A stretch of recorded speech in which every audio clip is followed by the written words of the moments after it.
Assalamualaikum warahmatullahi wabarakatuh. Di sini kelompok kami akan menjelaskan tentang materi kesetaraan sosial. Pertama-tama, perkenalkan, nama saya Sinta Bunga Cantika Putri, nomor absen 29. Saya Cara Aliza Marani, nomor absen 5. Saya Salsabila Rizkini Adini, absen 27. Nama saya Iska Smita, nomor absen 33. Pengertian kesetaraan sosial. Tata politik sosial yang mana semua orang yang berada dalam masyarakat atau kelompok tertentu memiliki status yang sama. Kesetaraan mencakup hak yang sama di bawah hukum, merasakan keamanan, memperoleh hak suara, memiliki kebebasan dalam berbicara, dan hak lainnya yang bersifat personal. Kesetaraan berarti kebebasan dari prasangka dan diskriminasi. Kesetaraan menuntut setiap orang memiliki hak yang sama dan menikmati kesempatan hidup secara umum yang sama. Perwujudan kesetaraan merupakan penghargaan terhadap martabat individu. Kesetaraan hukum mengacu pada pengakuan bahwa semua warga adalah subjek hukum. Kesetaraan politik mengacu pada pengakuan bahwa orang-orang yang menjadi subjek peraturan negara harus memiliki hak yang sama untuk berpartisipasi dalam perumusan undang-undang yang menjadi dasar peraturan tersebut. Kesetaraan sosial mengacu pada dua gagasan, kesetaraan status dalam masyarakat. Kesetaraan ekonomi mengacu pada situasi pembagian sumber daya dilakukan secara adil. Kesetaraan moral mengacu pada kondisi di mana setiap warga memiliki nilai yang sama. 3 konsep kesetaraan. Yang pertama, kesetaraan kesempatan, artinya akses ke semua posisi sosial diatur dengan kriteria universal. Yang kedua, kesetaraan sejak awal, artinya kompetisi yang adil harus dilakukan dari start yang sama. Ketiga, kesetaraan hasil, artinya standar hidup dan peluang kehidupan yang setara. Tertuang dalam UUD 1945 pasal 27. 1. Segala warga negara bersamaan kedudukannya dalam hukum dan pemerintahan dan wajib menjunjung hukum dan pemerintahan itu dengan tidak ada kecualinya. 2. Tiap-tiap warga negara berhak atas pekerjaan dan penghidupan yang layak bagi kemanusiaan. 3. Setiap warga negara berhak dan wajib ikut serta dalam upaya pembelaan negara.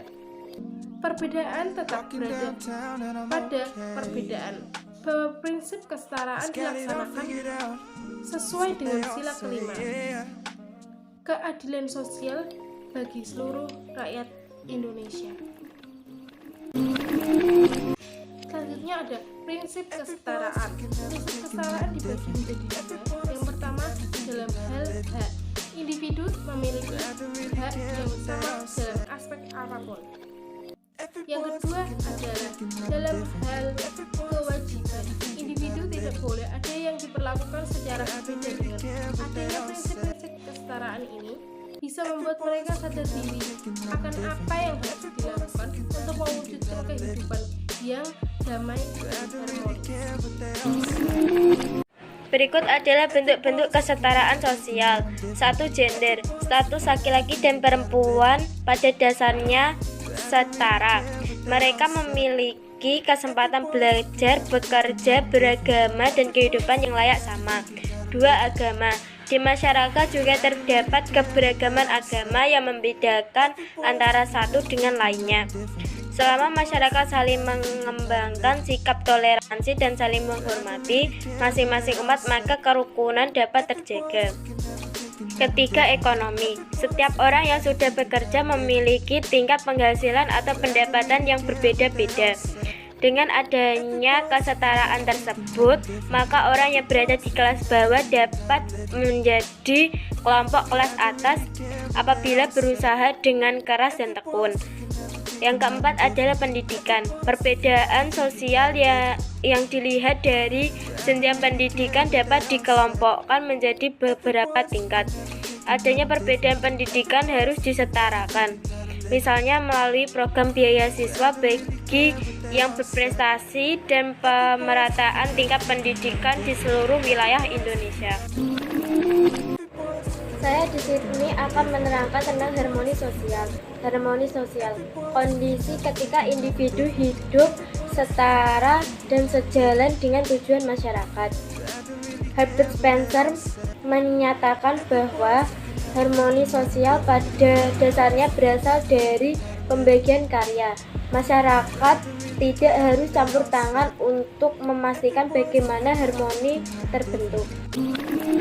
Bagaimana cara menciptakan kondisi yang harmonis? Yang pertama adalah menyikapi perbedaan secara positif, yang kedua memiliki sikap akomodatif, yang ketiga berjiwa demokratis, yang keempat menjaga komitmen, yang kelima memiliki sifat empati, yang keenam menjaga kelestarian lingkungan hidup, yang ketujuh transparansi, dan yang kedelapan menjaga penegakan hukum. Di sini saya akan membahas tentang kesetaraan dan cara mengatasinya. Contohnya perilaku diskriminasi yang tidak sesuai dengan nilai-nilai kemanusiaan yang terkandung dalam Pancasila. Dan cara mengatasinya ada dua. Yang pertama, perlindungan dan penegakan HAM di setiap tanah kehidupan manusia. Dan yang kedua, program pembangunan jangka menengah nasional. Sekian dan terima kasih. Bila ada salah kata, kami mohon maaf. Wassalamualaikum warahmatullahi wabarakatuh.